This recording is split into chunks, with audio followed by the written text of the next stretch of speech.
அருமை தமிழர்களே, சிவகுமாரின் அன்பான வணக்கங்கள். இந்த உலகத்தில் 800 கோடி உயிரினங்கள் இருப்பதாக ஒரு கணக்கு சொல்லுகிறார்கள். உயிரினங்கள் அப்படின்னா மனிதர்கள் மட்டும் இல்லை, விலங்குகள், பறவைகள், மரம், செடி, கொடி எல்லாத்தையும் சேர்த்து உயிருள்ள எல்லாத்துக்கும் ஒரு புள்ளி விவரம் அப்படின்னா அது ஒரு 800 கோடி இருக்கும் அப்படின்னு ஒரு கணக்கு சொல்கிறாங்க. அது கூடலாம் குறையலாம், முன்ன பின்ன இருக்கலாம். ஆனால் இத்தனையும் எங்கே வாழ்கின்றன அப்படின்னா அது இந்த பூமியில் தான். நீங்கள் கேட்கலாம், இது என்னங்க யாருக்கு தான் தெரியாது அப்படின்னு. இந்த பூமியில் தான் இவ்வளவும் வாழ்வதற்கு உரிய சகல வகையான சூழலும் இருக்கிறது அப்படின்றது தான் முக்கியமான விஷயம். இதை இந்த நேரத்தில் யோசித்து பார்க்கறதுக்கு காரணம், இப்போ சில நாட்களுக்கு முன்னால் உலகம் முழுக்க பூமி தினம், பூமி நாள் அப்படின்னு கொண்டாடினாங்க. உங்களுக்கு தெரிஞ்சிருக்கலாம்.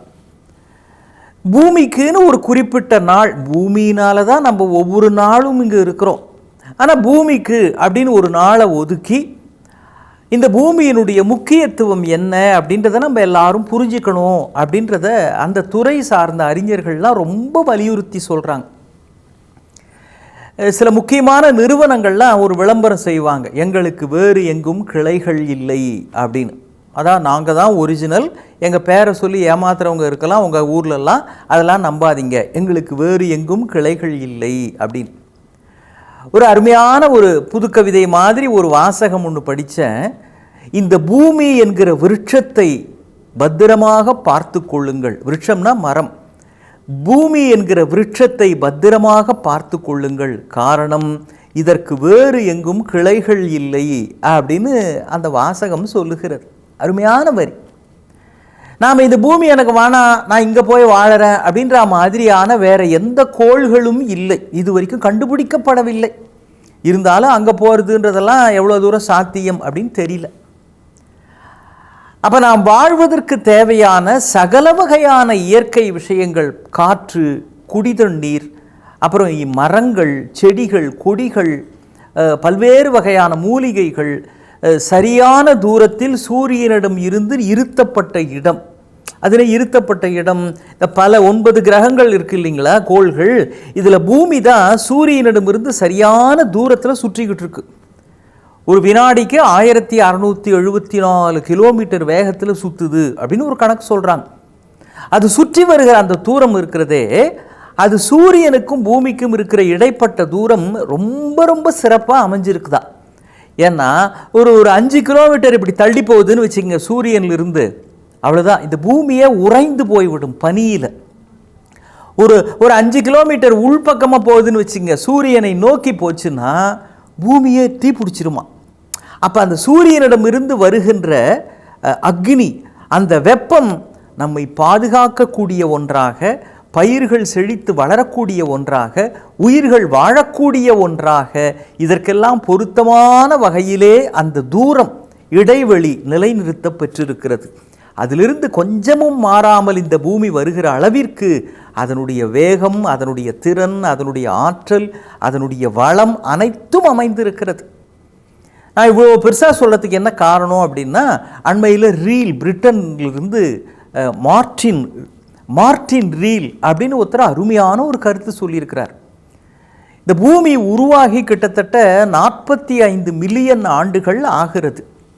ஆனால் இந்த 45 மில்லியன் ஆண்டுகளில் இந்த பூமியை கெடுத்ததை விட சென்ற 20ஆம் நூற்றாண்டு தொடங்கி இன்று வரைக்கும் இந்த ஒரு நூற்றாண்டில் நாம் கெடுத்தா மாதிரி யாருமே கெடுக்கலையாம் பூமியை. 45 மில்லியன் ஆண்டுகளாக நடக்காத ஒரு பெரிய கெடுதலை இந்த பூமிக்கு ஒரு நூற்றாண்டில் நாம் சாய்ச்சி முடிச்சிட்டோம். என்ன, மண்ணை கெடுத்துட்டோம். செயற்கை உரங்கள், யூரியாக்கள் இதெல்லாத்தையும் போட்டு மண்ணை கெடுத்துட்டோம். அப்புறம் ஆலை கழிவுகள், காற்றுகள், புகைபோக்கி வழியாக அந்த புகையெல்லாம் ஆலை தொழிற்சாலையினுடைய அந்த புகைகள் மூலமாக காற்று மண்டலம் மாசுபட்டு விட்டது. நாம் பயன்படுத்துகிற 2 வீலர், 4 வீலர், வீட்டில் இருக்கிற ஃப்ரிட்ஜு, ஏசி, அப்புறம் பல பெரிய பெரிய நிறுவனங்கள் பயன்படுத்துகிற கருவிகள், இதையெல்லாம் வெளிப்படுத்துகிற அந்த விஷ வாயுக்கள்னால ஓசோன் மண்டலம் ஓட்டை விழ ஆரம்பித்து விட்டது. ஓசோன் மண்டலம்னா என்ன அப்படின்றத ஒரே வரியில் சுருக்கமாக சொல்கிறேன். இந்த சூரியனிடமிருந்து நேரடியாக வருகிற கதிர்கள் எல்லாம் பூமிக்கு, வாழ்கிற உயிர்களுக்கு பல கெடுதல் தரும். அப்படிலாம் இல்லாதபடி அதை ஃபில்டர் பண்ணி நமக்கு தேவையான நல்ல வெளிச்சத்தை அனுப்புவது, அப்படி மேம்போக்காக வச்சுக்குவோமே, அந்த அளவுக்கு வச்சுக்குவோம். அந்த ஓசோன் மண்டலம்ன்றது தான் மேலே ஒரு படி மாதிரி இருக்குது. அதில் இப்போ ஓட்டை விழ ஆரம்பிச்சிருச்சு. அதனால் எதிர்பாராத அல்லது நாம் தயாராக இல்லாத பல புதிய புதிய சரும நோய்கள் எல்லாம் வருகின்றன. இப்போ இதுவும் நம்மளா செஞ்ச சாதனை தான். பூமியினுடைய மண்ணை கெடுத்து விட்டோம், நீரை கெடுத்து விட்டோம், காற்றை கெடுத்து விட்டோம். இப்படி பஞ்சபூதங்களில் நெருப்பு தவிர மற்ற எல்லாத்தையும் கெடுத்துட்டோம். என்னங்க பயமுறுத்துறீங்க காலங்காத்தால் அப்படின்றீங்களா? பயமுறுத்துறதுக்காகலாம் இல்லை. இது அவங்கவுங்க கவலை அவங்கவுங்களுப்பாங்கம்பாங்களே, அது மாதிரி நாம் எல்லாம் ஒட்டுமொத்தமாக கவலைப்பட வேண்டிய ஒரு விஷயம். பூமி தினத்தன்னைக்கு கூட அதெல்லாம் பற்றி யோசிக்கலைன்னா எப்படி? வகுப்பில் ஒரு ஆசிரியர் தான் சொன்னார், மாணவர்களே விரைவில் கடவுள் வரப்போகிறார், அப்பொழுது வானம் வெடிக்கும், பூமி பிளக்கும், கடல் கொந்தளிக்கும் அப்படின்னாரு. பையன் உடனே, சார் அன்றைக்கி ஸ்கூல் உண்டா லீவா சார்னா? அவனை பொறுத்த வரைக்கும் அதுதான் அவனுக்கு கவலை. அது மாதிரி அவங்கவுங்க கவலையிலேயே வாழ்ந்து முடிச்சிடக்கூடாதுல்ல.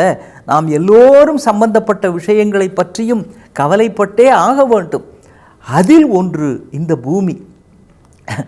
இதுக்கு நாம் என்ன செய்ய முடியும் அப்படின்னா, நாம் இப்போ செஞ்சுக்கிட்டு இருக்கிறோமே அந்த ஒன்றை ஓரளவுக்கு நிறுத்தினா கூட தேவலான்றாங்க அறிவியலாளர்கள்.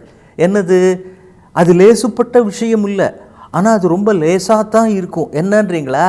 இந்த பிளாஸ்டிக் அப்படின்னு ஒன்று இருக்கே, நெகிழி அப்படின்னு தமிழில் சொல்கிறாங்க. அந்த பயன்பாட்டையாவது கொஞ்சம் கட்டுப்பாட்டில் வச்சுக்குங்க அப்படின்றாங்க. நம்முடைய தமிழ்நாட்டு முதல்வர் கூட சொல்லியிருக்கிறார். மஞ்சப்பை வாரம் மாதம் அப்படின்லாம் கூட அதுக்கு முன்னெடுத்தாங்க. ஏன் கடைக்கு போகிறதுனால இந்த பிளாஸ்டிக் கேரி பேக் எடுத்துகிட்டு போகிறோம். அது என்ன ஆபத்து அப்படின்னா, பூமியில் எதை போட்டாலும் அதை மக்கச் செய்து விடுகிற ஆற்றல் பூமிக்கு உண்டு. ஆனால் இந்த பிளாஸ்டிக் இருக்குங்களே, இது மட்டும் மக்கவே மக்காது. அப்படியே இருக்கும், நூற்றுக்கணக்கான ஆண்டுகளானாலும் அது மக்கு மாதிரி அப்படியே இருந்துகிட்டு இருக்கும், மக்காது. அதனால் மழை பெய்கிற பொழுது நிலத்தடி நீர் பூமிக்கு நிலத்தடி நீராக மழை நீர் செல்லாது. இது அப்படியே தடுத்துருது. அது மட்டும் இல்லை, நம்ம மற்ற விலங்குகள் ஆடு மாடுலாம் சாப்பிட்றப்போ இந்த பிளாஸ்டிக் பையும் சேர்ந்து உள்ளே போய் அவற்றினுடைய வயிறும் கெட்டு போய் விடுகிறது. அதிலிருந்து சுரக்கிற பால் கெட்டு போகிறது. அப்போ இந்த பிளாஸ்டிக் கழிவுகள் கடலில் கலக்கிறப்போ அங்கே இருக்கிற உயிரினங்கள் எல்லாத்தையும் இது கெடுத்துட்ருக்குது. கடல் தண்ணீரையே மாசுபடுத்துகிறது. அதனால் சார் இப்படி சொல்கிறேனே, நம்ம பயன்படுத்துகிற செல்ஃபோன் இருக்குதே, அது 250 கிராம். எங்கே போனாலும் அந்த 250 கிராம் செல்ஃபோன் எடுத்துக்கிட்டு போகிறோம்.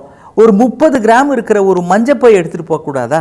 சரி, மஞ்சள் வேணாம், அதுக்கு பார்க்குறதுக்கு ஏதோ கிராமத்திலேருந்து வந்த படிக்காத ஒரு மாதிரி இருக்குது அப்படின்னு நினைக்கிறீங்களா? ஒரு வெள்ளை பையாக எடுத்துகிட்டு போங்க, நல்ல பையாக எடுத்துகிட்டு போங்க, துணி பையாக எடுத்துகிட்டு போங்க.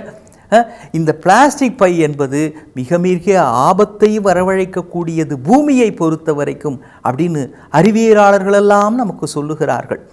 இது செய்யக்கூடாதது, செய்ய வேண்டிய ஒன்று. அதற்கு அதை செய்து மிகப்பெரிய விருதுகள் பெற்றவர்கள் இருக்கிறார்கள். மரிப்பள்ளி ராமையா அப்படின்னு ஒருத்தர், துளசி அப்படின்னு ஒரு அம்மா. இவங்களாம் யாருன்னு யோசிக்கிறீங்களா? ஒன்றும் இல்லைங்க, இவங்களாம் ரொம்ப ரொம்ப எளிமையான ஒரு வேலை. தினம் ஒரு மரம் நட்டாங்க, அவ்வளவுதான். மரம் நடுவதை ஒரு பணியாக வைத்து கொண்டு காலப்போக்கில் நூற்றுக்கணக்கில் ஆயிரக்கணக்கில் ஒரு காடுகளையே உருவாக்கியவர்களெல்லாம் கூட இருக்கிறார்கள். அவர்கள் விருது பெற்றிருக்கிறார்கள். பத்மஸ்ரீ போன்ற மகத்தான விருதுகளை பெற்றிருக்கிறார்கள்னா அப்போ ஒரு தேசமே அவர்களை எழுந்து நின்று கொண்டாடுகிறது. அந்த அளவுக்கு ஒரு சேவை நம் ஒவ்வொருவிடம் இருந்தும் இந்த பூமிக்கு தேவை. அதை புரிந்து கொண்டால்தான் பூமியில், நாம் வாழ்கிற பூமியில் பத்திரமாக நம் தலைமுறைகளும் வாழ முடியும். என்ன காரணம்? ஒன்றே ஒன்றுதான். இங்கிருந்து வேறு எங்கும் செல்ல முடியாது. இந்த விருட்சத்திற்கு வேறு எங்கும் கிளைகள் இல்லை என்பதை நினைவில் வைத்து கொள்ளுங்கள். இதை பத்திரமாக பாதுகாக்க வேண்டும் என்பது நம்முடைய பொறுப்பு என்பதையும் நாம் நினைவில் வைத்து கொள்ள வேண்டும். மீண்டும் சந்திப்போம். வணக்கம்.